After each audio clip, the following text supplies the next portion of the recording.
अच्छा भाई, तो स्टार्ट करते हैं। अस्सलाम वालेकुम।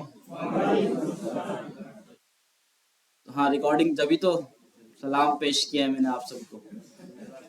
अच्छा जी, तो बुक खोल लेते हैं जल्दी से।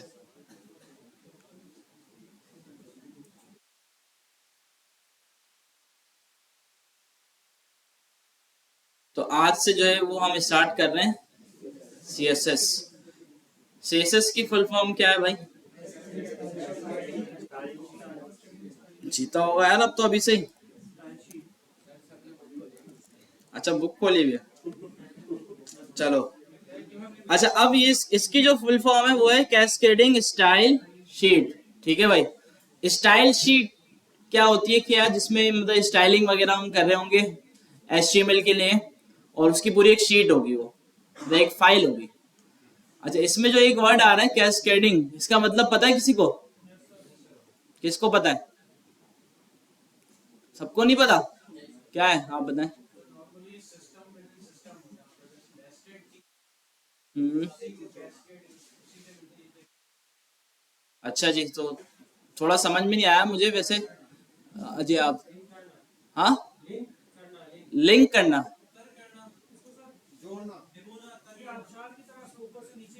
हाँ देखें, ये वाली इसकी थोड़ी करीब करीब मीनिंग है। और सीएसएस में ये नाम दिया भी इसी वजह से गया है, ये जो ये वाली मीनिंग बताई ना, ये वाली भी हो सकता है हो, लेकिन जो सीएसएस को नाम दिया गया है ना वो इस वजह से। ये जो कैस्केडिंग मतलब है ना, कैस्केड मतलब ये ऐसी कोई चीज होती है जो ऊपर से नीचे की तरफ आ रही हो। ठीक है, जैसे अबशार होती है, वाटरफॉल होता है ऊपर से नीचे की तरफ जो आ रहा होता है इस तरह। ये उसकी ये मीनिंग है। ठीक है, तो अब सीएसएस को ये नाम क्यों दिया गया कि भाई जो सीएसएस जो वर्क करेगी ना वो भी कुछ इसी तरह करेगी कि हमने एक ऊपर वाली लाइन में सीएसएस लिखी है और एक नीचे वाली लाइन में। तो पहले ऊपर वाली लाइन चलेगी सीएसएस की और फिर नीचे वाली लाइन चलेगी। ठीक है, तो ऊपर से चलते हुए नीचे तक आ रही होगी सीएसएस। तो इस तरह से ये वर्क करती है, तो इस वजह से इसको कैस्केडिंग स्टाइल शीट बोलते हैं। अच्छा, अब ये यूज किस लिए कर रहे हैं कि हमने एचटीएमएल से वेबसाइट का पूरा स्ट्रक्चर बना लिया। ठीक है, वेबसाइट पे हेडिंग बना दी, पैराग्राफ बना दिया, इमेज लिंक्स वगैरह, लिस्ट, टेबल्स, फॉर्म्स, काफी सारी चीजें बना ली। अब हमारे एचटीएमएल के टाइम पे काफी सवाल थे कि भाई कोई कह रहा था यार इसको राइट साइड पे लाना है टैग को, कोई कह रहा था इसमें स्पेस क्रिएट करना है, कोई इस कलर की बात कर रहा था। तो अब जितना भी ये स्टाइलिंग का काम है ना वो सारा का सारा हम करेंगे सीएसएस से। ठीक है भाई। तो जिस तरह भाई एचटीएमएल का मैंने आपको बताया कि पहला चैप्टर बड़ा इंपॉर्टेंट था, स्ट्रक्चर। जब आपको वो समझ में आ गया ना तो आप अब बड़े आसानी से एचटीएमएल कवर कर सकते हो। ऐसे ही था? ऐसे ही था भाई? या ये बोलेंगे नहीं यार एचटीएमएल पढ़ना है तो पूरी बुक पढ़ोगे तो समझ में आएगा? वो भी बात सही है कि हाँ भाई टैग देख रहे हैं पता चल रहा है, हाँ अच्छा भाई ये भी टैग होता है। लेकिन इसकी जो मेन चीज है ना वो क्या है कि यार हमें टैग समझ में आ गया कि किस तरह बन रहा है, इसका फॉर्मेट क्या है। तो अब आगे जाके हम सिर्फ टैग का नाम पता चल रहा है हम वो पूरा खुद बना लेते हैं। इसका मतलब ये हमें चीज एक फॉर्मेट समझ में आ गया तो हम बड़े आराम से उसको बना रहे हैं। तो सेम ये चीज सीएसएस कि भाई सीएसएस की फाइल किस तरह बनेगी, सीएसएस एचटीएमएल के साथ कनेक्ट कैसे होती है, सीएसएस वर्क किस तरह करती है, सीएसएस का फॉर्मेट क्या है। ठीक है, कोडिंग स्टाइल क्या है कि किस तरह से इसका कोड लिखा जाता है। तो ये चीज इसमें इंपॉर्टेंट है। अगर ये समझ में आ जाएगी तो उसके बाद सीएसएस में हजारों स्टाइलिंग की चीजें पड़ी हुई हैं, हजारों प्रॉपर्टीज पड़ी हुई हैं, जो सारी तो हम फौरन से नहीं पढ़ते, थोड़ी बहुत हम पढ़ते हैं, तो बाकी सारी जो है वो एक्सपीरियंस के साथ साथ आती रहती हैं आहिस्ता आहिस्ता। ठीक है, तो अब इस चैप्टर में वो तकरीबन चीजें कवर हो जाएंगी कि भाई what CSS does, how CSS works, rules, properties and values.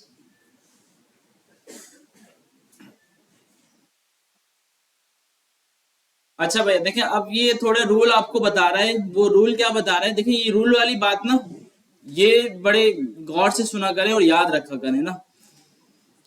ये क्या बोल रहा है कि भाई जब भी आप कोई एलिमेंट बनाते हैं ना एचटीएमएल में, तो हर एलिमेंट एक बॉक्स बनता है। अब उसका एक बॉक्स होता है हर एलिमेंट का। तो दो टाइप के हमारे पास एलिमेंट्स होते हैं, एक ब्लॉक लेवल और एक इनलाइन। तो जो ब्लॉक लेवल एलिमेंट है ना उसका जो बॉक्स होता है वो पूरी लाइन कवर करता है। जैसे ये ऑरेंज कलर के आपको बॉक्स नजर आ रहे हैं, तो जो ये ऑरेंज वाला बॉक्स है इसने पूरी लाइन कवर की हुई है, ऐसा ही है। और जो इनलाइन एलिमेंट है जो कि आपको स्काई ब्लू कलर का नजर आ रहा है, उसका कितना बॉक्स है, जहां तक उसका टेक्स्ट है वहीं तक उसका बॉक्स है। तो ये इनलाइन एलिमेंट होते हैं। तो सीएसएस में ना आप हर एलिमेंट को ऐसी नजर से देखेंगे कि भाई अगर मैं H1 की कोई हेडिंग बना रहा हूं ना, तो इसका मतलब उसका एक बॉक्स बना है जो पूरी लाइन में आ रहा है। ठीक है भाई, तो ये हम याद रखेंगे ना, तो इससे बड़ी आसानी होगी हमें सीएसएस लिखने में। और देखिए अब एग्जाम्पल स्टाइल्स में क्या होगा, फिर हम इस बॉक्स का साइज हमें बढ़ाना हो, इस बॉक्स को छोटा करना हो, बड़ा करना हो, इसमें स्पेसिंग देनी हो, इस पे बॉर्डर देना हो, इस पे कलर देना हो बैकग्राउंड, ठीक है, इसकी पोजीशन सेट करनी होगी, ये लेफ्ट पे तो राइट पे आ जाए, राइट पे तो लेफ्ट पे आ जाए, या सेंटर में आ जाए। ठीक है, इसी तरह इस बॉक्स के अंदर जो टेक्स्ट लिखा हुआ होता है उसका साइज कम करना, ज्यादा करना, कलर चेंज करना, उसको बोल्ड करना, इटैलिक करना, ठीक है, अपर केस लोअर केस कर देना। ठीक है, तो इस तरह काफी सारी चीजें जो होंगी वो हम सीएसएस से करेंगे।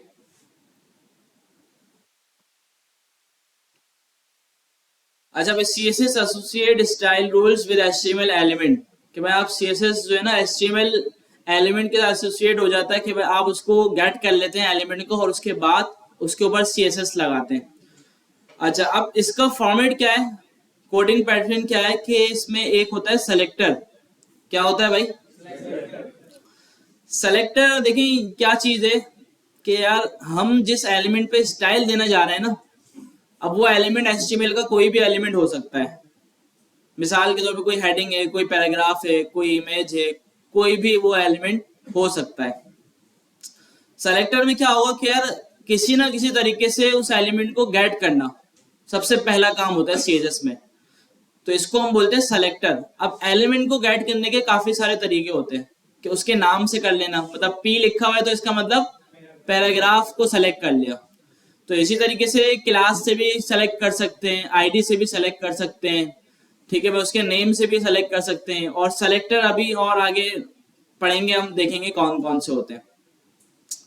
सेलेक्टर लगाने के बाद अब आप लगाते हैं कर्ली ब्रैकेट्स। ठीक है भाई, कर्ली ब्रैकेट्स का पता है ना भाई कैसे लगते हैं, कर्ली ब्रैकेट्स लगा देते हैं और फिर आप आ जाते हैं कर्ली ब्रैकेट्स के अंदर, और इस कर्ली ब्रैकेट्स के अंदर जो कोड लिखा होता है इसको हम बोलते हैं डिक्लेरेशन। ठीक है भाई।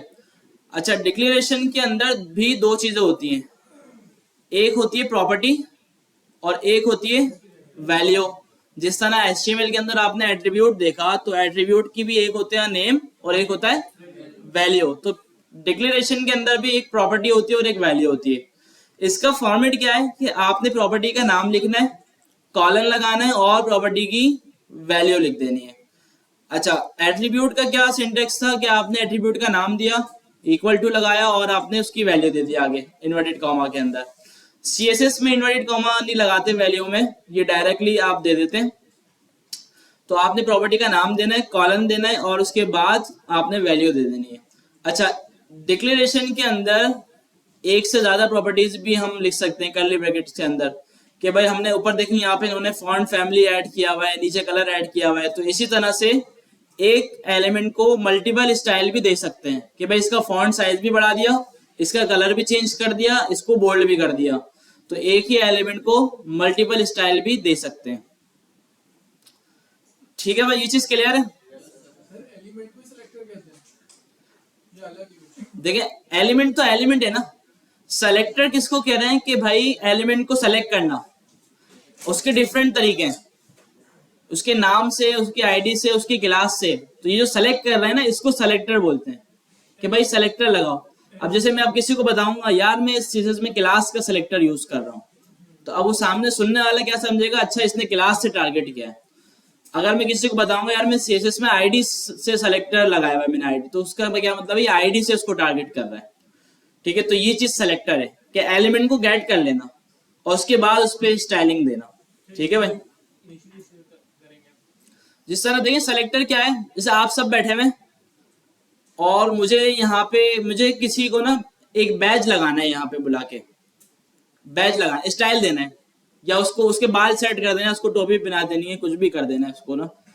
तो अब उसको यहाँ पे बुलाने के ना काफी तरीके हो सकते हैं। या तो मैं उसका नेम कॉल करूं कि भाई अली इधर आ जाओ, ठीक है, या मैं उसका रोल नंबर कॉल करूं कि भाई ये जिसका रोल नंबर है वो यहाँ पे आ जाए, या जो आप वो ग्रुप बना रहे हैं तो मैं अगर बोलूं कि यार जो ग्रुप ए का हिस्सा है वो यहाँ पे आ जाए, ठीक है।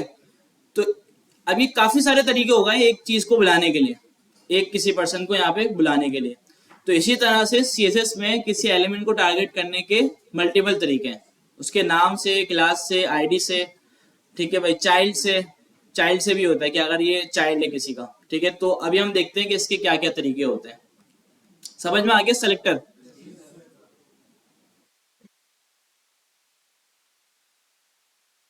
अच्छा, अब तीन तरीके होते हैं सीएसएस को यूज करने के ना, तीन तरीके। एक है एक्सटर्नल सीएसएस। इसमें क्या होता है, आप अलग से फाइल बनाते हैं पूरी, जिस तरह एचटीएमएल की फाइल बनती है ना, index.html, तो इसी तरह फाइल बनती है डॉट सीएसएस। नाम फाइल का रखें, स्टैंडर्ड क्या है, स्टाइल डॉट सीएसएस, ठीक है। तो इसकी भी अलग से फाइल बन जाती है और आप अलग फाइल में पूरी सीएसएस लिखते हैं, ठीक है। तो ये कैसे होता है ये भी देखेंगे। अच्छा, एक होती है इंटरनल सीएसएस। इंटरनल सीएसएस में क्या होता है, हमारे पास स्टाइल का एक एलिमेंट होता है, style, opening tag, closing tag, style का। आप स्टाइल के एलिमेंट को कहीं पर भी लगा सकते हैं, लेकिन इसकी बेस्ट लोकेशन जो है ना वो हेड के अंदर है, कि आप हेड के अंदर लगाएं, वरना हेड के अलावा अगर आप इसको कहीं पर भी लगा देंगे तो ये हर जगह चलेगा, ठीक है भाई। और इसके अंदर आप जितनी सीएसएस लिखना चाहें वो लिख सकते हैं। तो ये कौन सा तरीका है, इंटरनल। और एक्सटर्नल में क्या था, अलग से एक फाइल बना रहे हैं। अच्छा, तीसरा तरीका यहाँ पे नहीं लिखा हुआ, लेकिन तीसरा होता है इनलाइन, ठीक है भाई। तो तीनों मैं आपको पहले दिखा देता हूँ भाई करके, फिर हम आगे बढ़ते हैं।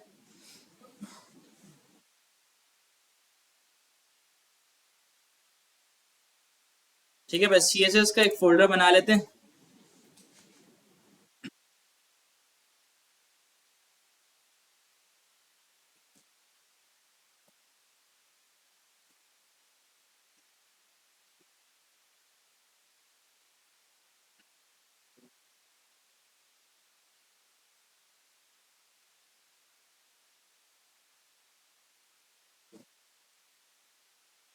अच्छा भाई, स्टार्ट वैसे लेना, आपने सबसे पहले बना लेनी है एचटीएमएल की फाइल, index.html। ये कौन सी बन गई, HYML, ठीक है। तो इसको कर देना HTML। अच्छा भाई, इंटर कर दिया, इसका स्ट्रक्चर बन गया। अच्छा, अब आप एक्सटर्नल सीएसएस कैसे करेंगे, आप यहाँ से एक फाइल बनाएं जिसका नाम आप रखें स्टाइल डॉट सीएसएस। अगर सीएसएस की एक से ज्यादा फाइल बना रहे हैं तो नाम आप कुछ भी रख सकते हैं, पेज से रिलेटेड, जैसे अबाउट का पेज बना रहे हैं तो अबाउट डॉट सीएसएस कर दें, कोई मसला नहीं है। अच्छा, फाइल बनने के बाद आप इस फाइल को कनेक्ट करवाते हैं एचटीएमएल की फाइल के साथ, ठीक है। वो कैसे होगा, एचटीएमएल के अंदर आके हेड के अंदर आप एक टैग देते हैं जिसका नाम है लिंक, ठीक है। और इसमें डिफॉल्ट एक एट्रीब्यूट होता है रिलेशन का, REL, और उसकी एक फिक्स्ड वैल्यू होती है स्टाइल शीट, ठीक है भाई, ये दे देते हैं। अच्छा, जब आप यहाँ पे आके लिंक बनाएंगे ना, तो अगर VS कोड आप यूज कर रहे हैं तो ये आपको पूरा खुद बना के दे देगा, लिंक लिखेंगे, एंटर करेंगे, ये बना देगा। और इसमें एक एट्रीब्यूट होता है href का, जो लिंक में भी होता था। href में आप इसको कोई URL नहीं देंगे, बल्कि अपनी फाइल का पाथ दे देंगे, ठीक है भाई। तो फाइल हमारी कहाँ पड़ी हुई है, क्या पाथ आएगा, डायरेक्ट नेम, क्योंकि ये फाइल जो है ये सिबलिंग है। अगर ये फाइल किसी फोल्डर में पड़ी हुई होती तो पहले फोल्डर का नाम और फिर फाइल का नाम, ठीक है भाई। तो ये फाइल बन गई।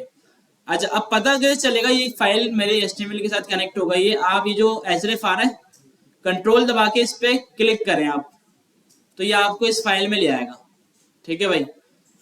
अच्छा, एक और आसान तरीका भी है हमारे पास, वो क्या है, आपने अभी सीएसएस की फाइल बनाई नहीं ना, लिंक लगाया, अभी आपने सिर्फ HTML की फाइल बनाई, यहाँ आके आपने लिंक दिया, देखिए इसमें वैसे ये वाला ऑप्शन भी होता है VS कोड में ना, CSS वाला, ये रहा, इंटर करते हैं, देखें ये पाथ खुद आ गया, रिलेशन स्टाइल शीट भी आ गया, href में स्टाइल डॉट सीएसएस भी आ गया, लेकिन अभी ये कोई फाइल यहाँ पे बनी भी नहीं है।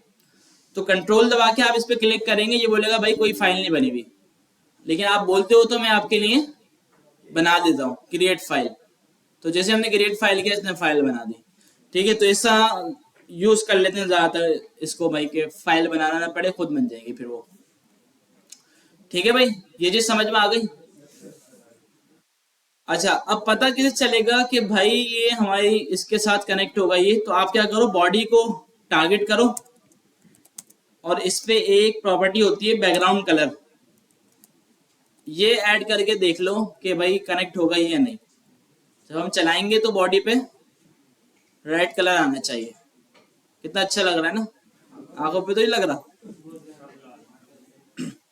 ठीक है, तो ये इस वजह से दिखाया है कि भाई हमें अच्छे कलर बनाने हैं हमेशा, आंखों पे लगने वाले नहीं बनाने। अच्छा, अगर ये लिंक ना होता या हम इसमें कोई गलती कर देते, पाथ गलत दे देते, फाइल का नाम गलत दे देते, तो ये बैकग्राउंड कलर अप्लाई नहीं होता। ठीक है, तो इससे हम वेरीफाई कर लेंगे पहले। अच्छा, ये क्यों बता रहा हूँ, इसमें भी एक सीन हुआ है कि भाई इशू आ रहा, सीएसएस की प्रॉपर्टी वर्क करके नहीं दे रही, काफी देर बाद पता चला कि भाई लिंक ही सही नहीं किया हुआ। ठीक है, तो ये सबसे पहले वेरीफाई करना है जी। सर ये जो हम ब्राउजर के ऊपर खोलेंगे वो एचटीएमएल को खोलेंगे, सीएसएस को खोलेंगे? एचटीएमएल को ही खोलेंगे ना भाई, सीएसएस को क्यों खोलेंगे? सीएसएस से तो लिंक करा देगा। ठीक है, ब्राउजर पे जो चलेगा ना वो सिर्फ एचटीएमएल चलेगा। ब्राउजर पे ना जावास्क्रिप्ट चलेगा, ना सीएसएस चलेगा, ना कोई दूसरा कुछ चलेगा। ब्राउजर पे क्या चलता है, सिर्फ एचटीएमएल। जी भाई,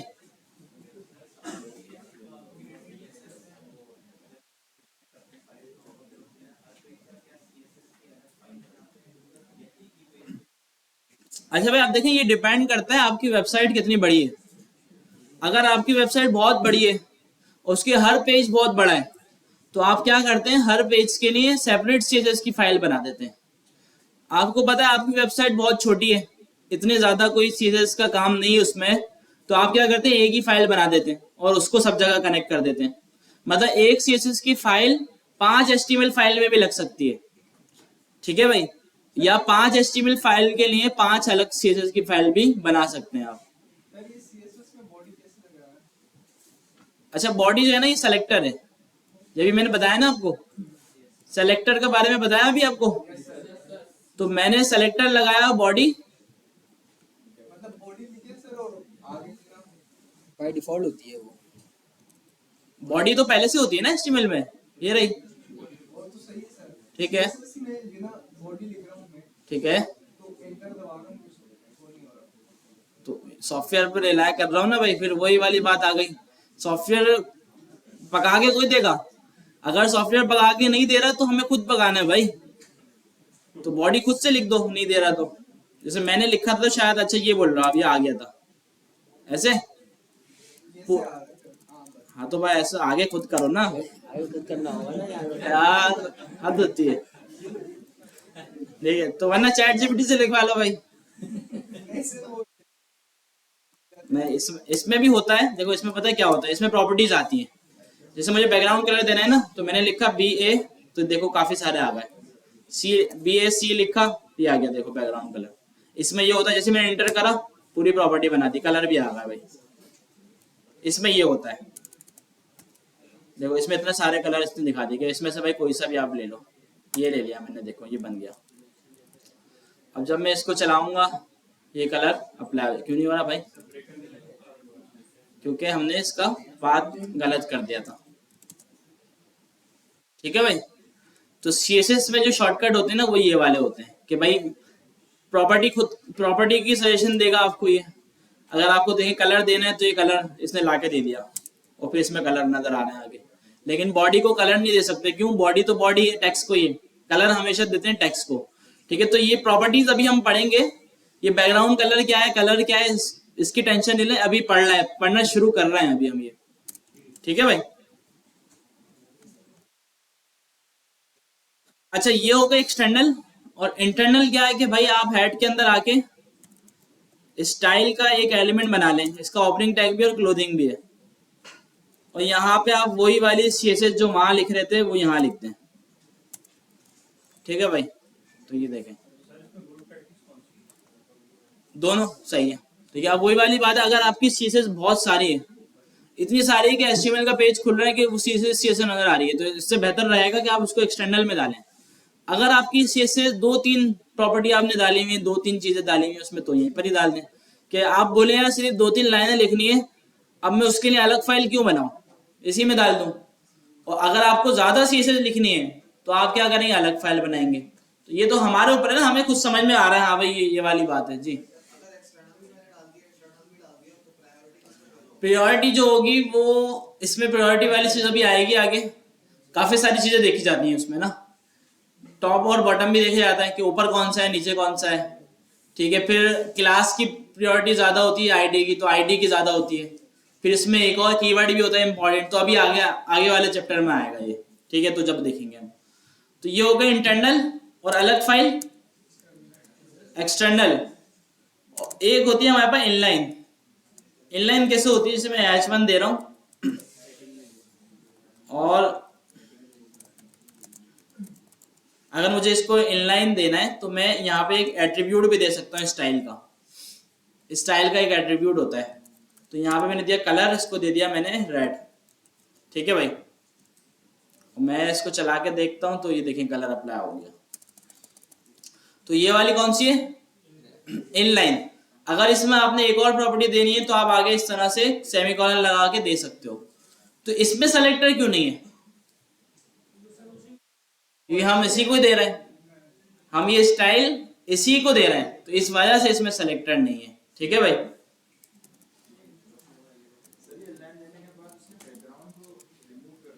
बैकग्राउंड तो हमने रिमूव किया ना, उसने कोई किया, मैंने कोड लिखा था वो मैंने मिटा दिया, ठीक है भाई। हर हर किसी को भी दे सकते हैं, किसी को भी, किसी भी टैग को, ठीक है भाई। एक्सटर्नल सीएसएस, इंटरनल सीएसएस और इनलाइन सीएसएस। अब आ गए सीएसएस सेलेक्टर्स। अच्छा, इसमें कुछ इंपॉर्टेंट है जो ज्यादा यूज होते हैं और कुछ जो है ना वो थोड़े रेयर हैं कि यार कम इस्तेमाल होते हैं थोड़े। तो इसमें सबसे पहला जो है ना वो है यूनिवर्सल सेलेक्टर। यूनिवर्सल सेलेक्टर क्या करता है ये, अच्छा ये सेलेक्टर जो है ना वो ये वाला होता है, स्टैटिक देते हैं इसमें हम ऐसे, ठीक है भाई। इसका क्या मतलब होता है कि ये पूरे के पूरे एचटीएमएल को टारगेट कर लेगा जितना भी हमारा पेज है। अगर हमें पूरे पेज पे बैकग्राउंड कलर लगाना है, अगर हमें पूरे पेज का फॉन्ट स्टाइल चेंज करना है या उस पर फॉन्ट अप्लाई करना है, तो इन चीजों के लिए हम ये यूनिवर्सल लगा देते हैं कि भाई सब पे अप्लाई हो जाए, जितनी भी चीजें पड़ी हुई है सब पे अप्लाई हो जाए। तो ये कौन सा है, यूनिवर्सल। बॉडी सिर्फ देखिए, बॉडी और ये ना सेम ही होता है। बॉडी पे जब हम देते हैं ना स्टाइल, तो बॉडी के अंदर ही सारा कुछ पड़ा हुआ है, हमें पता है, ठीक है। तो ये और बॉडी जो है ना दोनों सेम ही है। बॉडी एक एलिमेंट है, बॉडी एक एलिमेंट है, ठीक है। और ये एक सीएचएस में तरीका दिया हुआ है आपको सबको सेलेक्ट करने के लिए। और बॉडी एक खुद एक एलिमेंट है, उसको वो वाला जो सेलेक्टर हम लगा रहे हैं वो नेम वाला होता है, ठीक है, जो कि ये अभी आगे लिखा हुआ नजर आएगा आपको। टाइप सेलेक्टर होता है वो, जो हम बॉडी लिख रहे हैं ना वो क्या होता है, टाइप सेलेक्टर, क्योंकि हमने वो एलिमेंट के नेम से किया है। और ये वाला कौन सा था, यूनिवर्सल, बगैर एलिमेंट के नेम के पूरे जितने भी एलिमेंट्स पड़े हुए हैं हमारे एचटीएमएल के पेज में सबको टारगेट कर लिया। अच्छा, टाइप सेलेक्टर में क्या होता है कि भाई आप जो है ना एलिमेंट के नाम से उसको टारगेट करो। मेरे पास जिस तरह पड़ा हुआ है H1 और एक यहाँ पे मैं बना देता हूँ पैराग्राफ, ठीक है भाई।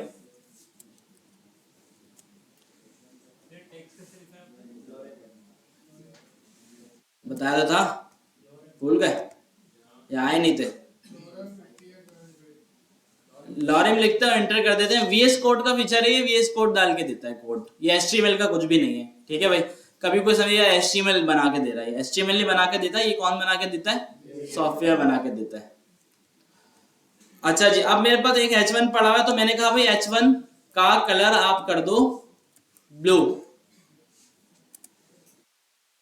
ये वाला करते हैं, ठीक है भाई। हो गया भाई। अच्छा, मैं चाहता हूं यार कलर बड़ा अच्छा लग रहा है, सेम कलर को ना पैराग्राफ पे भी कर देता हूं मैं।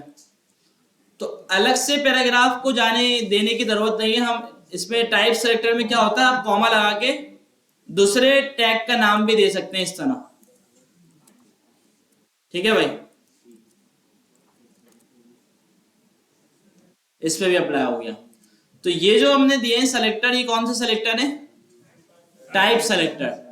टाइप सेलेक्टर में हम एलिमेंट के नेम से उसको टारगेट करते हैं। वो सिंगल भी हो सकता है और कॉमा लगा के मल्टीपल भी हो सकते हैं। ठीक है भाई, ये क्या हो गया? Type selector. अच्छा, टाइप सेलेक्टर यूज होता है, यूनिवर्सल कम होता है, इतना ज्यादा इसका इस्तेमाल नहीं होता। बॉडी को भी कर लेते हैं, कभी इसको भी कर लेते हैं।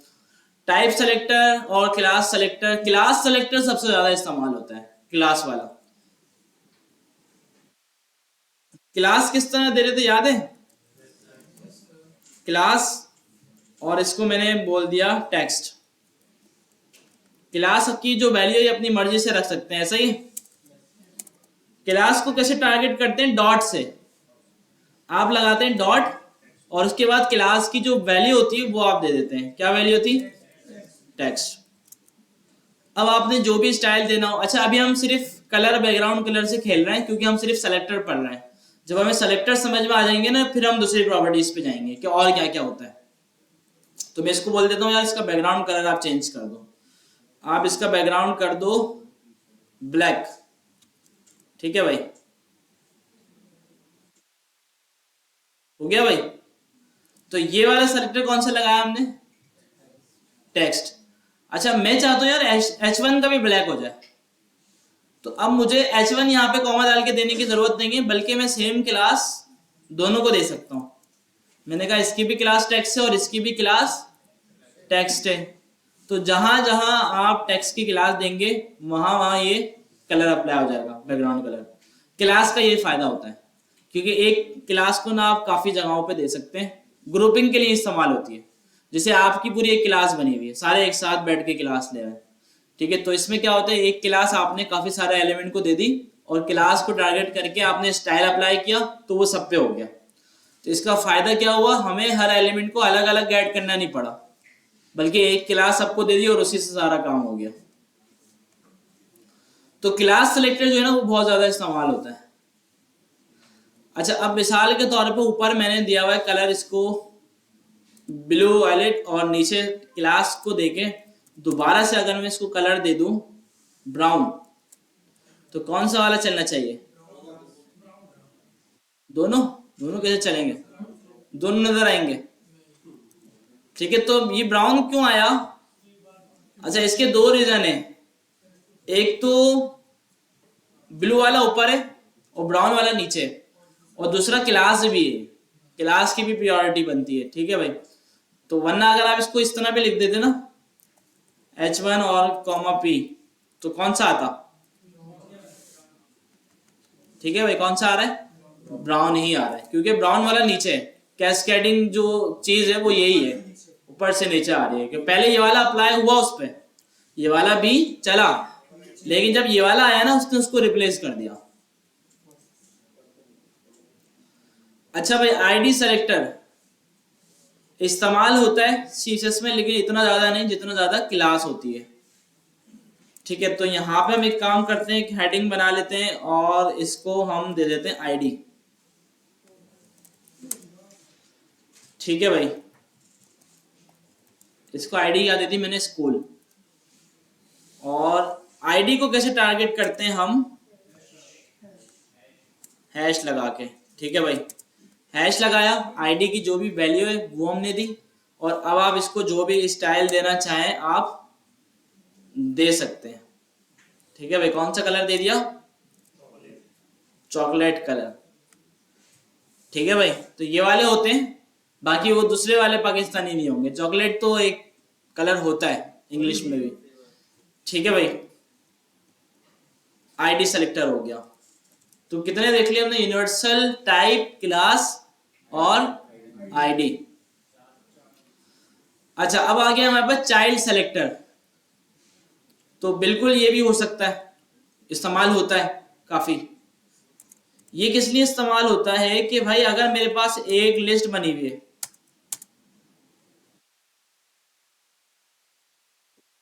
ठीक है भाई,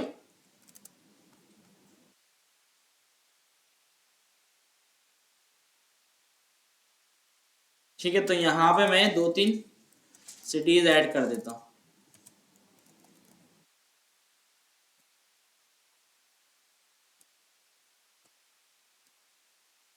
अच्छा, अब मैं क्लास, मुझे क्या करना है, ये जितने भी सिटी आ रहे हैं ना, सबका कलर रेड कर देना है या ब्लू कर देना है। किस तरह करूं, क्या अच्छा तरीका है? देखो, अगर मैं एल आई को करूंगा, देखिए एक मेरे पास ऑप्शन, ये वाला भी अच्छा ऑप्शन है कि मैं CSS में आया, मैंने कहा एल आई, और इसको कलर मैंने इस तरह से ब्लू कर दिया। सबसे अच्छा ऑप्शन हो जाएगा, नहीं हो जाएगा? हो गया बिल्कुल।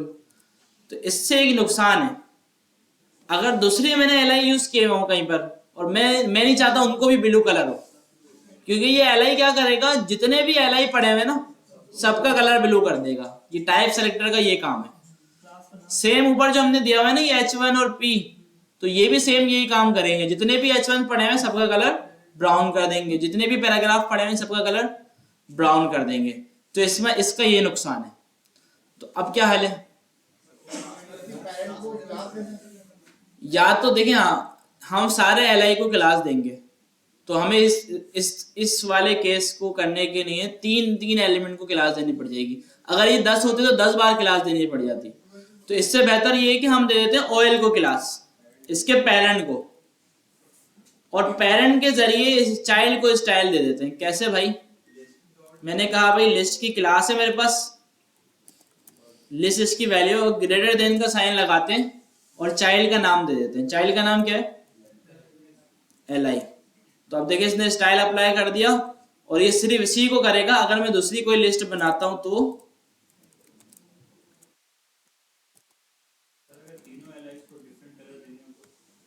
तीनों एल आई को डिफरेंट देना हो तो फिर अलग अलग क्लास, फिर क्लास बनती है।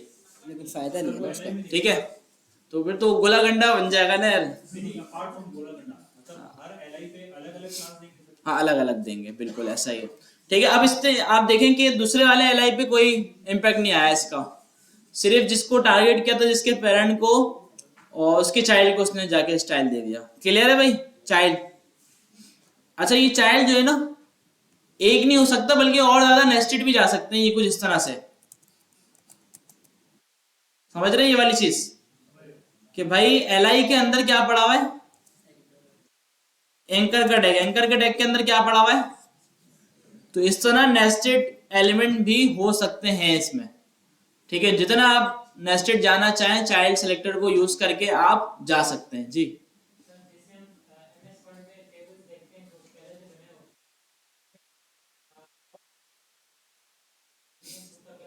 हाँ, इसमें भी होता है, CSS में भी होता है। वो वाली चीज अभी आगे आएगी।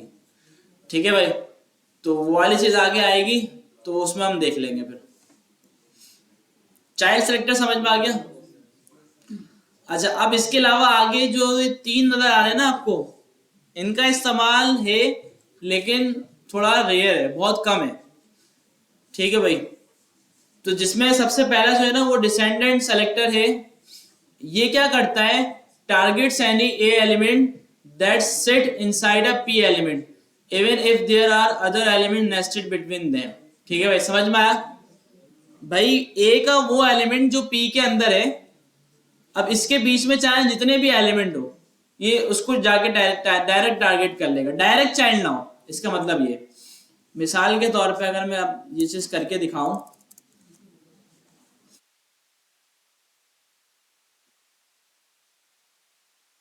पैराग्राफ के अंदर हम एक बना देते हैं एंकर का टैग।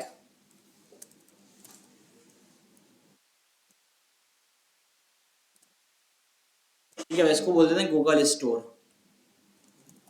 लिंक अभी फिलहाल इसका मैं कुछ भी नहीं दे रहा, और इसको स्टोर को मैंने रख दिया किसमें? स्पैन में। ग्रुपिंग के लिए होता है ना ये। अब स्पैन का पेरेंट कौन है? एंकर का टैग, और एंकर का पेरेंट कौन है? P का टैग। तो अब यहां पे आके स्पैन को टारगेट करूंगा मैं P से। तो पहला तरीका ये है कि पहले आपने टारगेट करा किसको? A को, फिर टारगेट करा स्पैन को। हो जाएगा? कलर दे देते हैं इसका हम रेड। हो गया भाई स्टोर का कलर रेड, नजर आ रहा है? ये थोड़ा सा कुछ और कलर कर दें, फेवरेट कर दें आपका, नजर नहीं आ रहा, चलो अप्लाई तो हो गया ना, खैर है, समझ में आ गया इसका मतलब। तो अब ये हमने लगाया चाइल्ड सेलेक्टर। अब इसमें ये वाली जो बात हो रही है डिसेंडेंट वाली, वो क्या है कि आप जो है ना ए को हटा के क्लास स्पेस स्पैन दे दो, तो ये क्या करेगा, ये भी डायरेक्टली उसको जाके टारगेट कर लेगा। ठीक है भाई, चाइल्ड सेलेक्टर देने की जरूरत नहीं है। स्पैन को ये हर हाल में ढूंढ लेगा, चाहे वो जितना भी नेस्टेड पड़ा हुआ होना, लेकिन इस टेक्स्ट के अंदर चाहिए, टेक्स्ट वाली क्लास के अंदर चाहिए, लेकिन चाहे वो जितना भी नेस्टेड पड़ा हुआ उसको जाके टारगेट कर लेगा।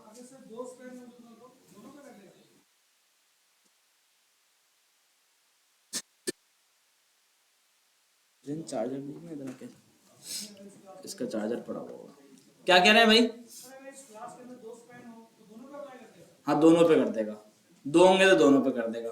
ठीक है, फिर उस क्लास कि आप एक की फिर आप स्पैन नहीं दोगे, फिर आप क्लास दोगे जिस पे करना है कि भाई पी के अंदर ये क्लास पड़ी हुई है। ठीक है भाई,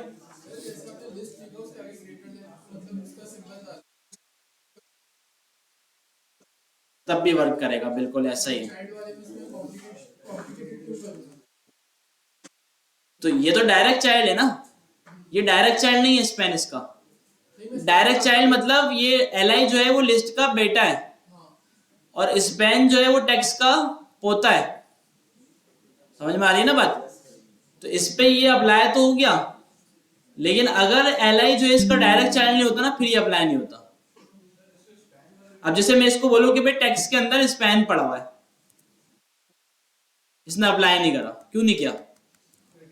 क्योंकि स्पैन टेक्स्ट के अंदर नहीं है। स्पैन किसके अंदर है? टेक्स्ट के अंदर एंकर का टैग है और उसके अंदर स्पैन पड़ा हुआ है, ये इसका डायरेक्ट चाइल्ड नहीं है। डायरेक्ट चाइल्ड हो, बेटा हो उसका। ठीक है भाई, हाँ बिल्कुल बिल्कुल ऐसा ही है। डायरेक्ट चाइल्ड उसका होगा तो ग्रेटर देन लगेगा, और अगर डायरेक्ट चाइल्ड नहीं है तो स्पेस स्पेस देके नाम दे देंगे।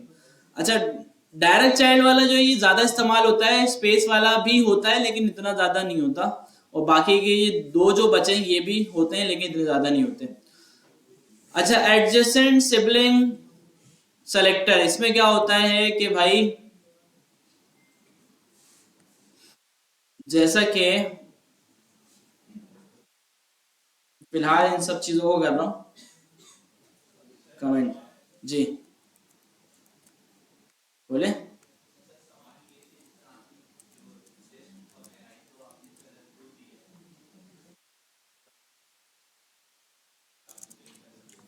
हम्म,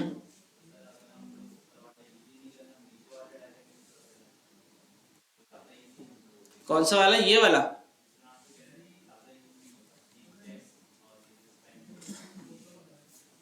देखो इसमें आसानी है ना, देखो अब ये केस केस ना बहुत कम आते हैं। अब जैसे हमारे पास ऐसी चीज आ गई कि उसमें लगाने हैं तो लगाएंगे भाई, भले यूज होता हो या नहीं होता हो।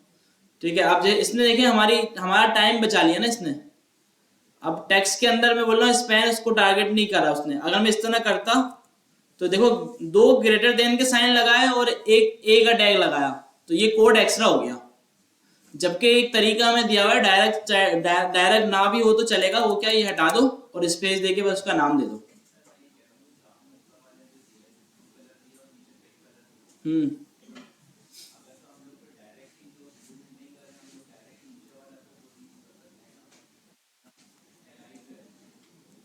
हाँ कर सकते हैं, बिल्कुल कर सकते हैं, वो कर लें। ठीक है, अगर डायरेक्ट चाइल्ड होगा तो चलेगा, और अगर डायरेक्ट नहीं भी होगा तो हाँ वो ज्यादा अच्छा हो गया इसके, बिल्कुल कर सकते हैं, सही कह रहा है।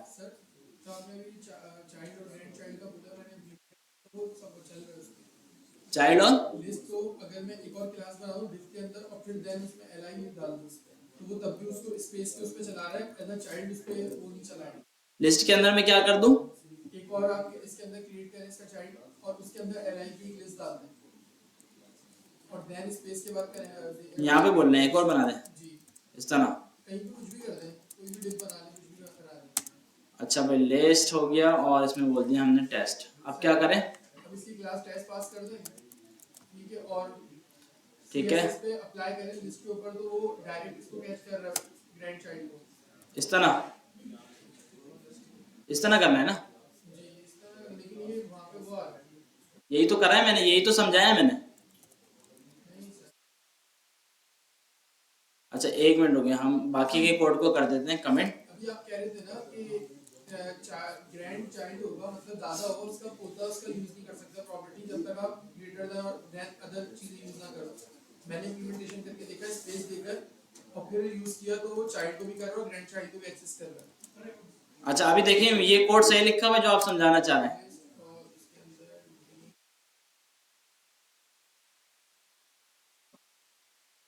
नहीं सर, ये नहीं लिखा हुआ उसका। क्या लिखूं इसमें?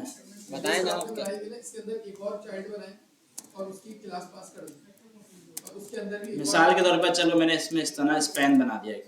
स्पैन नहीं, सिंपल कुछ भी एलआई को यूज करके डिफ में डिफ बना दूं स्पैन तो कर लिया टारगेट जी, और इसके अंदर कोई भी एक एलआई डाल दो, चलो बाकी हटा देना। ठीक है, इसको हमने बोल दिया सिटी। सही है, अब ये अब हो गया इसका चाइल्ड। ठीक है, डिफ का चाइल्ड हो गया। जी, अब इस डिफ के अंदर एक और एलआई डाल दें। एक और डाल दूं।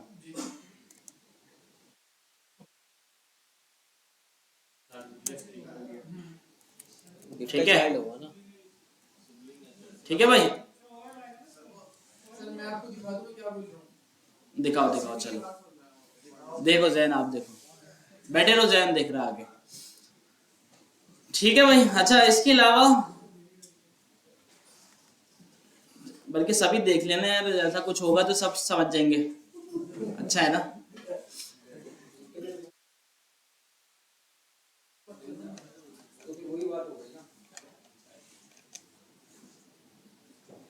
दिखाओ मुझे, दिखाओ। इसके अंदर ही क्लास।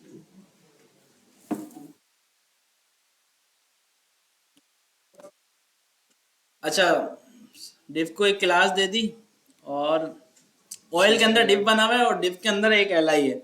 सीएसएस में क्या करा है, लिस्ट और एलआई, तो ये एच वाले को भी टारगेट कर रहा है, अब ये बोल रहा हूँ, ऐसा ही है। यस सर, अच्छा चलो ये करके देखते हैं भाई। इसमें ये सीन था कि एक डिफ बना दिया, चाहिए सर। ये इस तरह से हुआ है कुछ, कराची को हम यहाँ पे ले गए, सही है भाई। इसको क्लास दीजिए। डिफ की क्लास का तो कोई मसला नहीं है ना, उसको भले दे ना दे, वो तो ऐसी उसको तो यूज ही नहीं कर रहे आप। ठीक है, तो यहाँ पे क्या कर रहा है, ये कर रहा है, तो इसने क्या कर दिया, आप कह रहे हैं सबको कर दिया ना, क्यों भाई? लिस्ट के अंदर, अच्छा लिस्ट है ना, इसकी क्लास हमने टेक्स्ट दी हुई है, लिस्ट ये ना, हमारे पास तो नहीं हुआ भाई।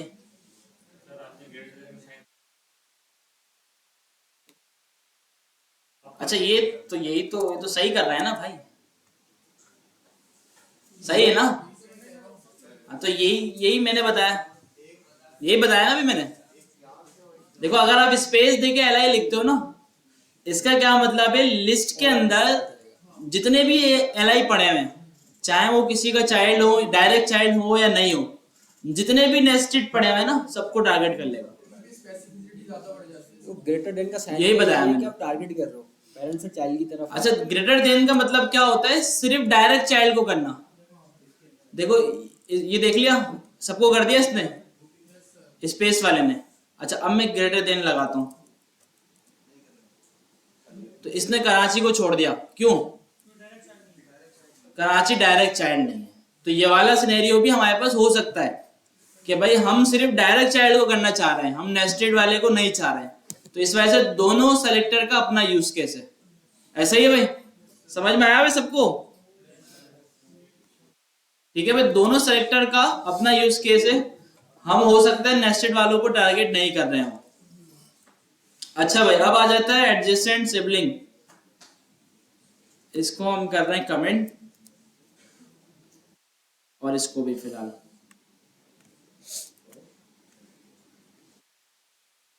अच्छा जी, इसमें हमारे पास अगर एक H1 है, इसको हम क्लास दे दें या कुछ भी, किसी भी तरह इसको टारगेट कर लें, वो मैटर नहीं करता। और H1 के नीचे पड़ा हुआ है एक पैराग्राफ। तो पैराग्राफ और H1 का रिलेशन क्या हुआ? सिबलिंग हुआ आपस में ना। तो अब मैंने टारगेट किया H1 को उसकी क्लास से, या डायरेक्टली भी टारगेट कर लेता H1 टाइप से या आईडी से या क्लास से, किसी से भी। तो अब उसके जरिए मैं टारगेट कर रहा हूं उसके सिबलिंग को, तो इसके लिए हम लगाते हैं प्लस का साइन।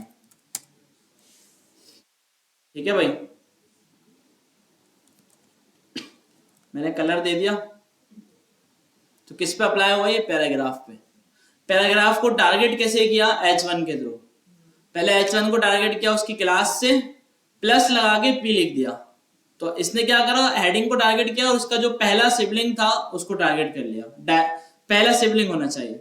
अगर इसके बीच में कुछ और आ जाए, मैंने यहाँ पे कोई डिव बना दिया या कुछ बना दिया, ठीक है, इसमें भले कुछ था या नहीं था,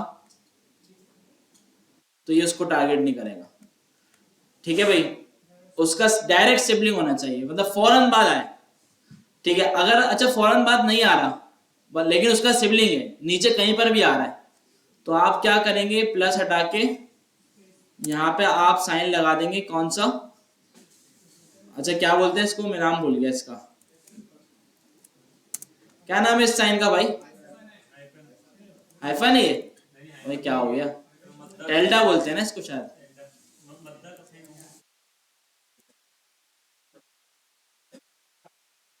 डेल्टा? अच्छा ये टेल्डे साइन, टेल्डे। ठीक है, तो टेल्ड बोल रहे हैं, जो भी समझ में आ रहा है वो आप बोल रहे हैं, सही है भाई। तो ये क्या करता है कि भाई डायरेक्ट सिबलिंग है या नहीं है, लेकिन उसी की लाइन में आ रहा है, उसी की डायरेक्शन, उसी के अलाइनमेंट में आ रहा है, तो ये उसको टारगेट कर लेगा हर हाल में। ठीक है भाई, समझ में आ गया? अब देखें, चाहे डिव डायरेक्ट हो, सॉरी पैराग्राफ डायरेक्ट सिबलिंग हो हेडिंग का, या इसके बीच में कोई दूसरा एलिमेंट आ रहा हो, तो ये वाला साइन उसको हर हाल में टारगेट कर लेगा। ठीक है भाई। अच्छा, ये टोटल हमने कितने देखे? 1 2 3 4 5 6 7 सेलेक्टर्स हैं। 7 में से आपका universal type, class, ID, child, ये बहुत ज्यादा यूज होते हैं सीरीज के अंदर, और ये 3 जो है लास्ट के, ये कम यूज होते हैं। और अगर हम सबसे ज्यादा यूज होने की बात करें तो वो क्लास होता है। ठीक है भाई, क्लास का जो यूज है ना वो बहुत ज्यादा है। ज्यादातर आप देखेंगे ना किसी भी वेबसाइट में, तो वो क्लास को यूज करते हुए टारगेट कर रहा होगा, सेलेक्टर बना रहा होगा। 8 है? हाँ सही है, 8 है, सॉरी।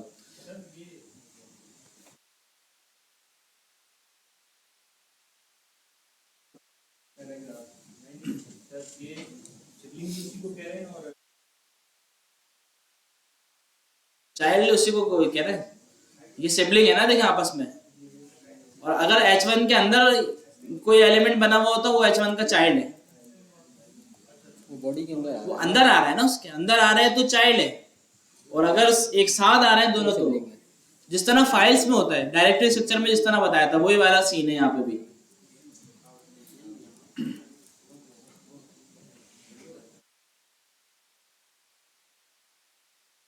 अच्छा भाई, हाउ सीएसएस रूल्स कैस्केड। ठीक है, कैस्केड वाली बात यहाँ पे बता रहे हैं आपको। तो अब मैं क्या करता हूँ, सिंपल एक H1 की हेडिंग बनाई, मैंने कहा भाई सैलानी, और यहाँ पे मैं आया सीएसएस में,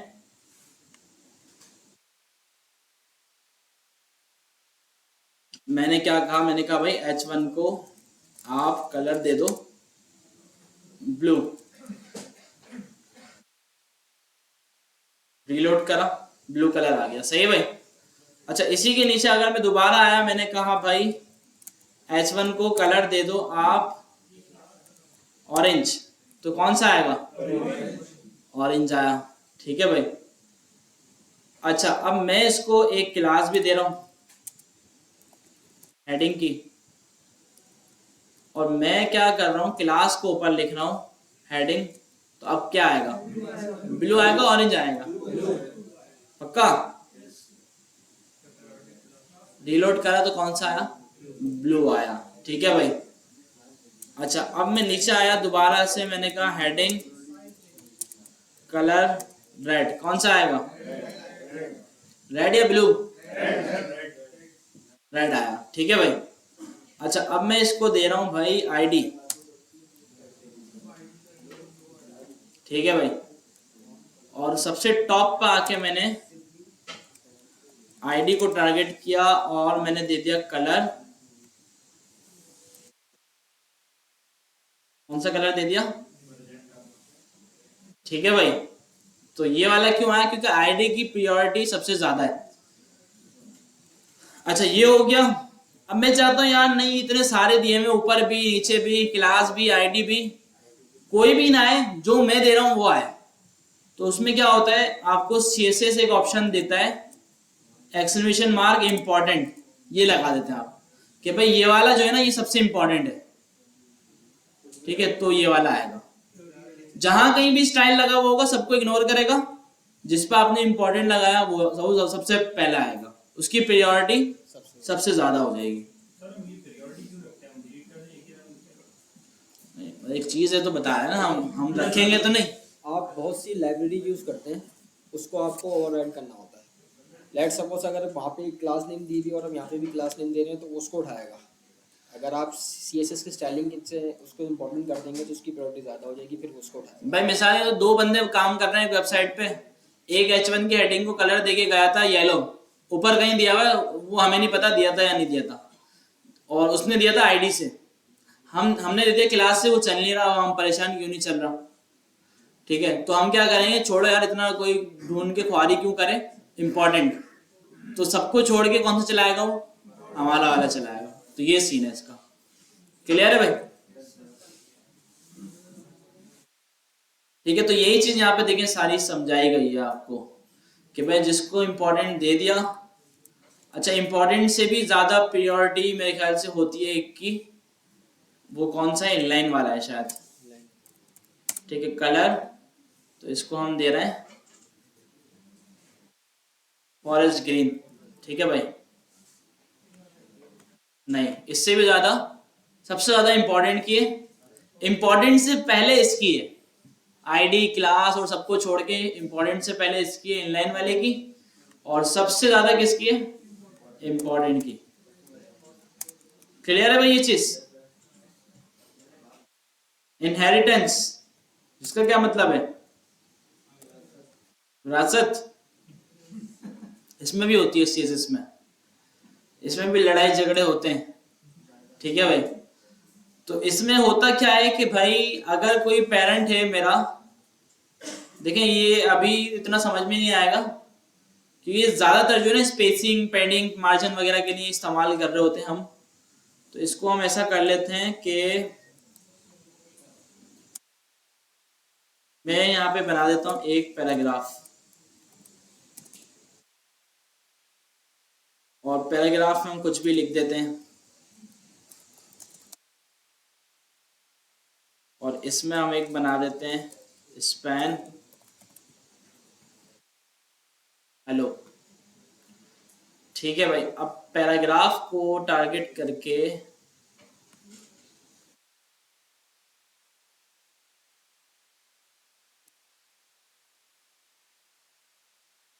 पैराग्राफ को टारगेट किया और मैंने दिया कलर, फिलहाल कलर से समझा रहा हूं, वैसे तो ये कलर सब पे अप्लाई हो जाएगा, जितना कुछ पैराग्राफ के अंदर पड़ा हुआ है ना टेक्स्ट पूरे पे अप्लाई हो जाएगा।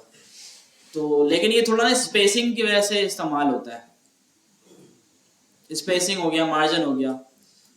अब मैंने स्पैन को टारगेट किया ये वाले। अच्छा अभी मैं टाइम बचाने के लिए डायरेक्ट लिख रहा हूँ, वरना क्लास भी हो सकती है, आईडी भी हो सकती है, कुछ भी हो सकता है।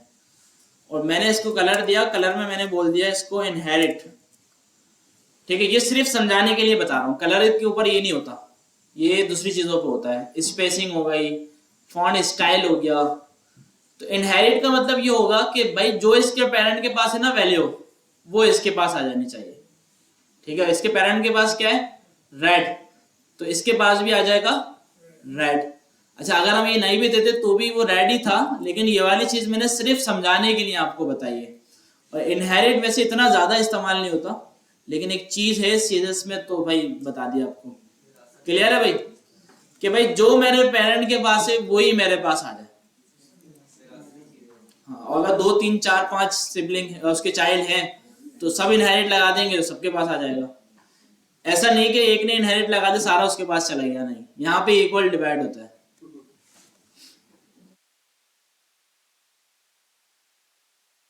अच्छा भाई, why use external style sheets, कि भाई इसमें यह है कि अगर आप कोई बड़ी वेबसाइट बना रहे हैं तो उसमें आप एक सेपरेट स्टाइल शीट बनाएं, ठीक है। और अगर बहुत ही बड़ी बना रहे हैं जिसमें काफी सारे पेजेस हैं तो उसकी सेपरेट की जगह भी आप मल्टीपल स्टाइल शीट भी बना सकते हैं।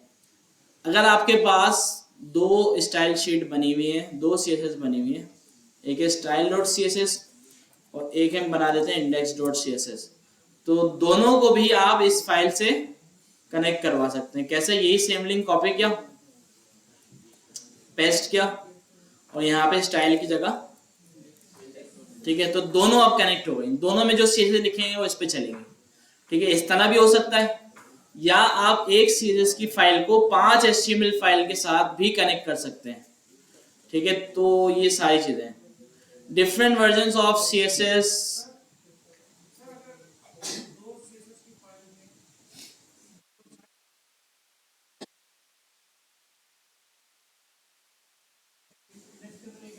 तो जो ऊपर नीचे लिखी हुई होगी वो वाला, देखिए HTML में भी ये देखा जाएगा। style.css ऊपर लिखी हुई है, index.css नीचे लिखी हुई है, तो नीचे वाली चलेगी पहले। इनलाइन में जरूरत नहीं है, इंटरनल और इनलाइन। कोशिश करें कि इनलाइन यूज नहीं करें। हाँ, एक्सटर्नल ही करो, ज्यादा बेस्ट जो है ना वो एक्सटर्नल ही है, फायदे एक्सटर्नल के ज्यादा है।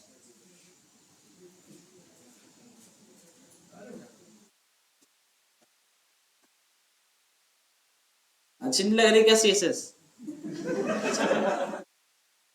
खैर, अच्छा भाई, कलर बस अभी CSS शुरू ही नहीं की, अभी तो समझिए कि यार होगी किस तरह।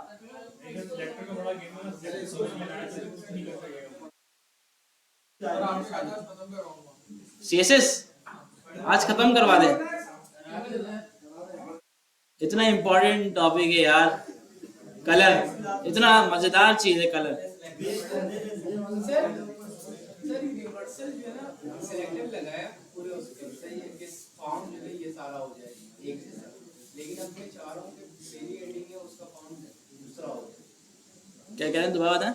यूनिवर्सल लगाया मैंने सिलेक्टर पूरी बिना शीट पर बिना फॉर्म बिना उसका बिना टाइम्स न्यू रोमन, लेकिन मेरे को पहली एडिंग बिना दूसरा उस पर चाहिए फॉर्म, तो उसको क्लास देंगे, उसको नीचे दे दो, उसके हो जाएगा, कोई मसला नहीं है, ठीक है भाई। यूनिवर्सल, देखिए यूनिवर्सल ज्यादातर इस्तेमाल होता है, आपने बैकग्राउंड कलर दे दिया पूरे पेज का फॉन्ट स्टाइल चेंज कर दिया, तो इन चीजों के लिए जो है वो यूनिवर्सल होता है, वरना यूनिवर्सल का भी इतना ज्यादा इस्तेमाल नहीं है, कम है। आप वेबसाइट बना रहे हो, उसकी फॉन्ट फैमिली एक रखनी है आप, तो उसके लिए आप यूनिवर्सल टैग यूज कर लोगे। तो भाई CSS आप काफी जगहों से सीख सकते हैं। एक वेबसाइट है CSS ट्रिक्स, बहुत बेहतरीन है, यहाँ पे इसको आप शुरू कर सकते हैं। अच्छा, इसके अलावा एक वेबसाइट है फ्री कोड कैंप, इसको आप शुरू कर सकते हैं HTML से। इसमें एक कोड, पूरा एक कोर्स होता है, पूरा एक उसमें क्वेश्चन आंसर्स होते हैं, काफी रिस्पॉन्सिव वेब डिजाइन नाम है उसका, वो आप पूरा शुरू कर सकते हैं अभी से ना, मैंने भी किया था अपने टाइम पे। लर्निंग के लिए है कि भाई आप यहाँ पे अपना जो स्किल्स है वो और अच्छी कर सकते हैं। ये आपसे सवाल पूछेगा कि CSS में ये कैसे होता है, HTML में ये बना के दिखाओ, आपको बनाना है जवाब देना है, बनाना है जवाब देना, तो इससे क्या होगा, आपकी प्रैक्टिस हो जाएगी अच्छी, असाइनमेंट की तरह एक तरीके से। ये देखो मेरी प्रोफाइल आ गई, देखो 404 नहीं होगी यार, मुझे याद है, आ गई ना भाई। तो मैंने इसको करा कब, 2017 में, ठीक है भाई। और मेरे पॉइंट्स इसमें कितने हैं? 307। और मेरे पास जो सर्टिफिकेशन है वो फ्रंट एंड की है, देखो ये रहा सर्टिफिकेट मेरा। ठीक है भाई। मैंने कब खत्म किया? ये अक्टूबर 26 2017 में। और ये बहुत काम आया था मेरे। काम क्यों आया था कि यार मैंने ना अपवर्क पे फ्रीलांसिंग स्टार्ट कर दी थी 2017 में। इस टाइम पे कोर्स चल ही रहा था हमारा, इसी जगह पे बैठे हुए थे, ये हमारी लैब थी, क्लास हो रही थी। तो समझे जावास्क्रिप्ट एंड हुई थी इस मंथ में ना। तो उसी के दौरान मैंने फ्रीलांसिंग शुरू कर दी। अपवर्क का किसी ने मुझे बता दिया था कि अपवर्क है कोई चीज़, तो मैंने एक्सप्लोर की, शुरू कर दिया। उस पर काम स्टार्ट हो गया, प्रोजेक्ट आ गया, डॉलर भी आ गए। तो फिर अपवर्क की तरफ से ईमेल आई कि भाई आपका अकाउंट बंद कर दिया, आप हमें इंटरव्यू दें और अपनी जो डिग्री है वो शो करें। तो मैं तो उस वक्त फर्स्ट ईयर में था, तो मैंने यार मैं क्या दिखाऊं भाई। तो फिर मुझे किसी ने बताया था कि यार फ्री कोड कैंप पे बनाओ और दिखा दो, ये मान जाएंगे ऐसे भाई। तो फिर मैंने इसको 3 दिन लगा के पूरा 3 दिन के अंदर करा कंप्लीट, और ये सर्टिफिकेट इससे मिला। वो शो किया मैंने, इंटरव्यू दिया और प्रोफाइल खुल गई। ये सीन था। तो करा ना पूरा दिन बैठ के। तो ये पूरा एक कोर्स है, ये पूरा एक कोर्स है। अगर आप इसको देखिए, ये कोर्सेज होते हैं ना ऑनलाइन, गूगल के होते हैं, दूसरे होते हैं। मेरे पास गूगल की भी सर्टिफिकेशन है, यूडासिटी की भी है, मेरे पास पेड वाली भी है जिसके अच्छे खासे पेड की हैं। तो वो भी इतने 1 महीने की भी होती है, 15 दिन की भी होती है, तो वो 2 दिन में करिए। तो क्यों कैसे किए? वो चीटिंग छापने वाली बात नहीं है ये भाई, क्योंकि हमने पढ़ा तो यहाँ से है ना। अब यहाँ से आप जावास्क्रिप्ट पढ़ेंगे, तो कहीं जब ऑनलाइन कोर्स करने जाएंगे तो वहां पे जावास्क्रिप्ट को पढ़ने बैठेंगे या सिर्फ एग्जाम देंगे? तो वो वाली बात है कि भाई सिर्फ मैंने एग्जाम दिया और वो हो गया। सर इसमें रिएक्ट है या सिंपल रिएक्ट भी है, रिएक्ट भी है इसके अंदर। रिएक्ट का अलग बना दिया इन्होंने, मेरे ख्याल से ये वाला है डेटा विजुअलाइजेशन का।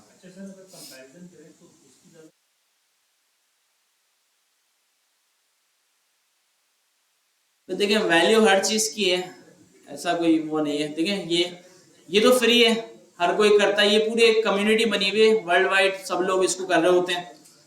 और इसके अलावा भी काफी सारे प्लेटफॉर्म है जहाँ पे ये होता है, यूडेमी, यूडासिटी, काफी सारी चीज, गूगल के हैं सर्टिफिकेशन, कोर्सेरा के नाम से, वहां से इतने बड़े बड़े सर्टिफिकेट आपको मिलते हैं। तो हर किसी की अपनी वर्थ है।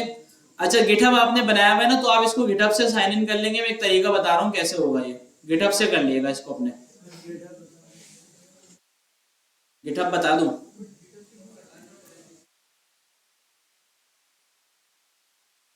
क्या है? गिटहब बनाया हुआ है ना सबका, मैंने जीमेल से करता तो। और ये गिटहब जो है वो रिलेटेड है भाई हमारे काम से, तो इस वजह से। तो ये प्रोफाइल है। अब जैसे कि मैं अगर पे आऊँ किस कोर्स में, अब देखिए इन्होंने अलग अलग भी निकाल दिए हैं। Learn HTML by building a cat photo app step 2। तो ये वाला भी देख लें। अच्छा ये तो सर्टिफिकेट आ जाएगा। अच्छा ये बोल रहा है पे करो, डोनेट करो। हाँ भाई मैंने 6 साल पहले किया था। मतलब फ्री में नहीं होगा ये? नहीं फ्री है, ऐसे डोनेट बोलना है ना कि आपका दिल चाहे तो आप कर सकते हैं, वरना नहीं करो। सर ये आपका सर्टिफिकेट हमारे पास भी मिल जाएगा? हाँ बिल्कुल, फिर इसको अगर हम ड्रॉप करके अपना, ये भी सही है। लेकिन इसमें मसला ये एक वेरिफिकेशन लिंक होता है ना, ये मसला है। यहाँ आगे फंस जाओगे आप, वरना देखो ये QR कोड है और ये लिंक बना हुआ है, मसला ये है। यहाँ आगे पक्का काम नहीं होगा। जैसे कोरोना वाला का हो जाता है ना, पक्का काम होता है, लेकिन इसका नहीं होगा। तो अच्छा इसका जो है ना HTML वाला कोर्स आप ज्वाइन कर लेंगे। मुझे नजर क्यों नहीं आ रहा, अगर हम इसके आए किसमें, नहीं इसमें तो नहीं आना है, मैंने शायद दिए में, तो इस वजह से नहीं आ रहा। अच्छा बाहर जाए, अच्छा ये रहा भाई, ये आ गया। इसके होम पेज पे आ जाना है, वहां पे प्रोफाइल पे नहीं था। तो इसमें जो पहला वाला नजर आया रिस्पॉन्सिव वेब डिजाइन सर्टिफिकेशन, इसको कर लेना है आपने। नहीं पेपर नहीं, इस तरह का होता है भाई। देखें स्टार्ट कोडिंग, अच्छा ये सवाल है, लिखा हुआ है स्टेप 1। ये क्या बोल रहा है कि भाई HTML elements have opening tag like h1 and closing tag like this। ठीक है, कितना अच्छा बात बताई इसने। अच्छा, the text for an element goes between its opening and closing tag। ठीक है भाई, ये बोला भाई टेक्स्ट जो है ना वो उसके बीच में जाता है। find the h1 element and change its text to cat photo app। कितना मुश्किल टास्क दिया है। तो हम क्या करेंगे, ये टेक्स्ट कॉपी और ये h1 के बीच में पेस्ट। अच्छा, अगर हम ये गलत कर देते हैं, हमने गलती से ये वाला ब्रैकेट उड़ा दिया और हमने बड़ा यहाँ पे क्लिक किया चेक योर कोड, ये आपको क्या दे देगा, sorry your code does not pass, keep trying. ठीक है, क्यों, हमने मिस्टेक की है। ठीक है, तो हम क्या करेंगे, इसको प्रॉपर बनाएंगे, चेक करेंगे, पास हो गया और उसके बाद हम आगे बढ़ जाएंगे। आगे कहाँ से बढ़े भाई, कहाँ लिखा हुआ है, अच्छा ये रहा ना, सही है, submit and go to next challenge. ठीक है, तो अब इसमें इस तरह के चैलेंज आते रहेंगे। अच्छा, समझ के करेंगे तो फायदा है, करिएगा, वरना इसके गूगल पे पड़े हुए कोड सारे, अगर आप जाएं या चैट जीपीटी को दे दें तो फिर तो वैसे ही हो जाएगा, फिर फायदा नहीं है। समझ के करेंगे तो मजा भी आएगा और प्रैक्टिस भी होगी। तो इसी तरह भाई ये बोल रहा है कि भाई h1 through h6 heading elements are used to signify the importance of content below them। The lower the number, the higher the importance. So h2 elements have less importance than h1 elements. Only use one h1 element per page and place lower importance heading below higher importance heading। Below the h1 element, add an h2 element with this text। ठीक है भाई, तो बोला भाई ये एक h2 का, इतनी लंबी इसने की, लेकिन बोलना क्या चाह रहा था, ये एक h2 का एलिमेंट बनाओ और उसके अंदर आप ये कैट फोटोज का टेक्स्ट स्टोर कर दो। ठीक है भाई, अच्छा चेक करते हैं, टेस्ट पास हो गया और यहाँ पे आ गया भाई congratulation your code passes, submit your code to continue. ठीक है भाई, तो ये करते रहना, इसमें काफी सारे होंगे, मेरे ख्याल से 100 तक तो होंगे, 100-150 तो होंगे आराम से। तो उसमें फिर CSS भी, हाँ उसके बाद फिर सर्टिफिकेट मिल जाता है आपको। सर्टिफिकेट ये है कि आप शो करवा सकते हैं कहीं पर भी, अपने लिंक्डइन पे लगा दें। 69 है तो सही है, कम है, ज्यादा नहीं। ये है कि इसमें HTML भी कवर हो जाएगी, CSS भी कवर हो जाएगी। ठीक है, दूसरा ये CSS ट्रिक्स वेबसाइट है, ये भी बहुत अच्छी है, काफी सारी चीजें बताती है, लेकिन ये एडवांस ज्यादातर चीजें आपको बताएगी, बिल्कुल बेसिक्स से पढ़ाना शुरू नहीं करेगी मेरे ख्याल से ये वाली वेबसाइट। देखें, इस पे लोग आर्टिकल्स वगैरह भी बनाते हैं अपने इस तरह CSS के बारे में। ठीक है, देखें, लेकिन ये ग्रिड वगैरह ये एडवांस चीजें आ रही हैं अभी आपके पास। तो फिलहाल आप इससे शुरू कर सकते हैं, फ्री कोड कैम्प से, बहुत अच्छा है। ठीक है, इसके अलावा भी काफी हैं, लेकिन इससे स्टार्ट तो ले, इससे बनाए तो। इससे टेस्ट की तैयारी, टेस्ट ऐसा नहीं होगा, टेस्ट तो मैंने आपको बताया ना कैसा होगा। गिटअप बताएं, ये गिटअप है भाई, फॉलो वगैरह किया नहीं किया भाई अभी तक यार, वो अच्छा चलो सही है। तो इस पे कुछ नहीं होगा वैसे फॉलो वगैरह से, लेकिन एक आ जाता है प्रोफाइल पे भरम क्या भाई है। अच्छा, इसमें देखें गिटअप की सबसे पहले तो आप अपनी प्रोफाइल बना लें अच्छी सी, जिसमें आप अच्छा सा अपना यूजर नेम बनाएं, बिल्कुल रियल नेम लिखें और अच्छा नेम लिखें। हाँ, तो पहले से लिया होगा, उसमें कुछ ऐड कर दें, फिर नंबर, लकी नंबर ऐड कर दें, अपना डेट ऑफ बर्थ ऐड कर दें, डेट ऑफ बर्थ ऐड कर दें, वो नहीं लिया होगा किसी ने तो फिर। तो इसी तरह भाई एक स्टूडेंट था, उसका मैसेज था कि यार वो लिंक्डइन पे प्रोफाइल नहीं बन रही। तो मैंने कहा अच्छा भाई दिखाओ क्या इशू आ रहा है। तो बोला देखें CNIC और वो मांग रहा है पासपोर्ट। तो मैंने दे दो, बोला नहीं है तो मैंने बनवा लो। तो बोला अभी मैं 16 साल का हूँ। तो फिर मैंने कहा वेट करो 18 साल का होने का तो फिर बनेगा। बन जाता है, अच्छा बन जाता होगा तो फिर बन सकता है। तो ये मसला भी है कि अपवर्क भी ये मसला करता है ना। अपवर्क बोलता है कि पहले बड़े हो क्या हो। अगर 18 साल से कम का कोई जाते हैं ना अपवर्क पे, वो भगा देता है, बोलता है भाई पहले बड़े हो क्या हो फिर काम करना। तो ये वाला सीन भी फाइवर ऐसा नहीं करता, फाइवर अलाउ करता है। और फिर वो जो पैसे निकालने के लिए बैंक वगैरह चाहिए होता है तो फिर उसमें किसी घर वाले का भी डाल दो तो चल जाता है फाइवर पे। लेकिन अपवर्क नहीं मानता, अपवर्क बोलते सब कुछ आपका होना चाहिए, तो फिर वो अलाउ करेगा, वरना नहीं। तो इस वजह से कुछ स्टूडेंट्स को मसला आता है जिनकी एज कम है। बाकी यहाँ पे तो कोई ऐसा नहीं होगा, माशाल्लाह से सारे बड़े आदमी हैं। मैं उमरान सर क्या है सर? नहीं, बाल की वैसे बोल रहा हूँ या वैसे भी बाल इसमें बड़े बड़े थे तो अब थोड़े से। तो ये वैसे ज्यादा पुरानी नहीं, पिछले साल की ये वाली। वैसे अगर आप फेसबुक पे देखेंगे ना तो वो 2020 से पहले की है शायद, वो तो बहुत पुरानी है। तो अच्छा, ये रीडमी की एक फाइल बनती है, ये भी बना लिएगा भले, अच्छा लग जाता है। इसमें थोड़ी और प्रोफाइल आपकी अच्छी हो जाती है। इसमें आप अपने बारे में बता देंगे, अभी से फुल स्टैक डेवलपर नहीं बना दिएगा, बल्कि थोड़ा सा ऐसा लिखिएगा कि पता चला अभी लर्निंग कर रहे हैं, अपनी कोड वगैरह पढ़ रहे हैं, आप सीख रहे हैं। तो ये बड़ी आसानी से बन जाता है ऑनलाइन। आप किसी भी वेबसाइट से जाके इसको बना सकते हैं। आप बोलेंगे भाई गिटहब रीडमी जनरेटर, काफ़ी वेबसाइट मिल जाएंगी आपको। ठीक है, मेरे पास भी एक पड़ा हुआ होगा रैपो में, उसी से बनाया मैंने।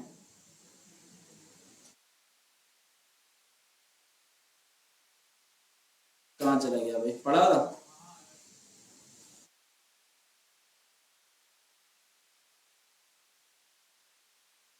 हाँ ये रहा भाई, गिटहब प्रोफाइल रीडमी जनरेटर। तो इसका एक लिंक है, आप इस पे जाएंगे तो यहाँ पे आप अपना इंट्रो वगैरह लिख देंगे कि यहीं से मैंने बनाया हुआ है, हाय आई एम, और अपना नाम वगैरह लिख दिया। यहाँ पे अपने बारे में बता दिया, किस चीज़ पे वर्किंग कर रहा हो, क्या अभी पढ़ रहा हो, सारा ये बना के। तो आप क्या करेंगे, ये आपको एक फाइल बना के देगा रीडमी, तो आप वो अपनी गिटहब की प्रोफाइल में आके अपलोड कर देंगे। तो जैसे ही वो आप अपलोड करेंगे ना तो फिर आपके पास ये प्रोफाइल आ रही होगी। अच्छा, गिटहब का इंट्रो दे देता हूँ सही तरह से, फिर नेक्स्ट क्लास में इसको प्रॉपर पढ़ लेंगे। तो गिटहब का बता रहा हूँ, बता दो चलो।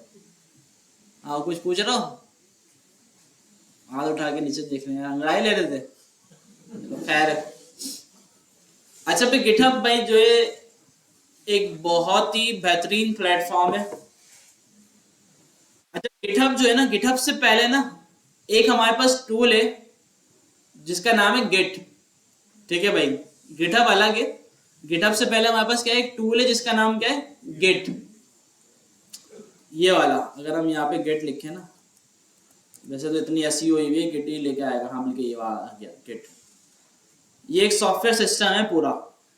ये क्या करता है, ये एक वर्जन कंट्रोल सिस्टम है किसी भी सॉफ्टवेयर का, ऐप का या वेबसाइट का। वर्जन कंट्रोल सिस्टम क्या होता है कि भाई एक हम कोई वेबसाइट बना रहे हैं तो हो उसके जाहिर से भाई डिफरेंट वर्जन होंगे कि भाई सबसे पहले हमने बेसिक बनाया और उसको लॉन्च कर दिया, फिर कुछ टाइम उस पर कोई अपडेट की, तो पहले वो हमने वर्जन 1 लॉन्च किया था, फिर हमने बोला यार वर्जन 2 आ गया भाई हमारा। ठीक है, तो इस तरह से चल रहा होता है कि अभी तो हम काम जो करते हैं तो वो तो प्रॉपर नहीं करते, हम अपडेट डायरेक्ट भेज रहे हैं, कौन सा वर्जन है कुछ नहीं पता। तो लेकिन जो प्रॉपर काम होता है वो इस तरह होता है कि भाई अगर आपने एक छोटा सा भी चेंज किया तो उसका वर्जन अपडेट होता है और उसको फिर आप नए वर्जन की तरह लॉन्च कर देते हैं। फिर इसका फायदा ये होता है कि भाई मिसाल के तौर पे एक आपने वेबसाइट बनाई जिसमें आप यूजर से पेमेंट्स ले रहे हो, आपका जो बिजनेस है उसकी पेमेंट्स ले रहे हो, आपके पास पेमेंट्स आ रही हैं डेली। वर्जन 1 बनाया चला गया, वर्जन 2 बनाया चला गया, 3 बनाया चला गया। अब 3 बनाया चला गया और वो क्रैश हो गया, बंद हो गया, डाउन हो गया। ठीक है, अब आपकी पेमेंट्स आना रुक गई। अब आप परेशान और डेवलपर को ढूंढ रहे हैं, भाई क्या करूं भाई, मेरा बंद हो गया सिस्टम, पूरा नुकसान हो रहा है।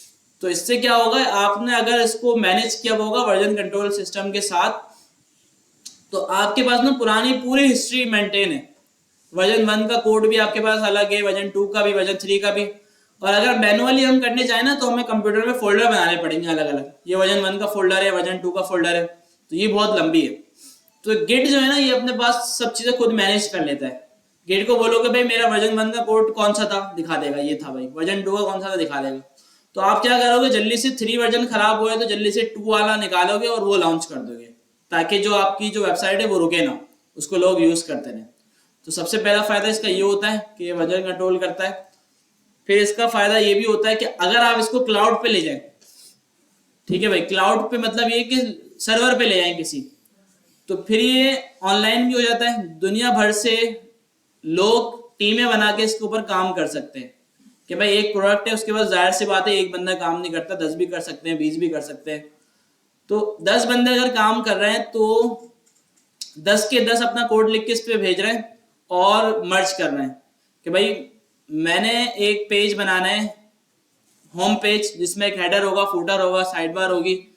तो मैंने अच्छा 10 बंदों को मैनेज करने वाला एक बंदा होगा, प्रोजेक्ट मैनेजर होगा समझ लें।